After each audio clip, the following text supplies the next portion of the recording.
রকমারিতে আপনাদের অনেক অনেক স্বাগত। প্রতিবারের মতো আজকে আবারও একটা নতুন ভিডিও নিয়ে হাজির হয়ে গেছি, তাই পুরো ভিডিওটা স্কিপ না করে দেখতে থাকুন। আশা করি আপনাদের ভীষণ ভীষণ ভালো লাগবে।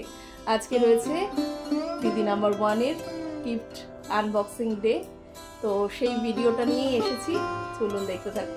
তো দিদি নাম্বার 1 থেকে যে গিফটগুলো পেয়েছি, প্রথমেই দেখাচ্ছি 3 বার্নার গ্যাস ওভেন। এটা গ্লাসের, কিন্তু যেহেতু এই মুহূর্তে ব্যবহার করছি না তাই পুরো বক্স থেকে আর খুললাম না, সেভাবে সেটিং করে রাখতে অসুবিধে হবে। আর এই বেতের সেন্টার টেবিলটাও খুব সুন্দর হয়েছে। রয়েছে ওয়াটার ফিল্টার প্রেস্টিজের,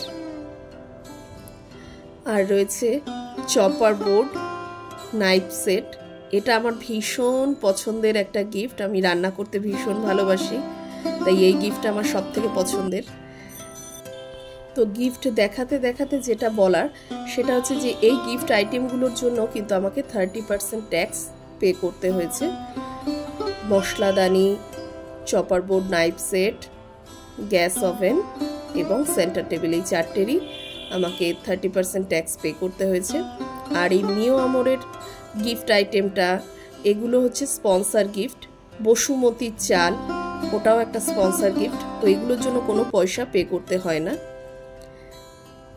তো আমি একটা 1 কেজি বসুমতির চালও পেয়েছি গোবিন্দভোগ, তো এগুলোর জন্য কোনো পয়সা পে করতে হয় না। আর সব থেকে সেরা সেটা হচ্ছে এই দিদি নাম্বার 1 মেমেন্টোটা, যেটা জন্যেই মানুষের এত আগ্রহ, এত কিছু। তো আমার ভিডিওটি ভালো লাগলে চ্যানেলটিকে সাবস্ক্রাইব করবেন। খুব শিগগিরই আসবো আবার নতুন কোনো ভিডিও নিয়ে। আজকের মতো এটুকুই।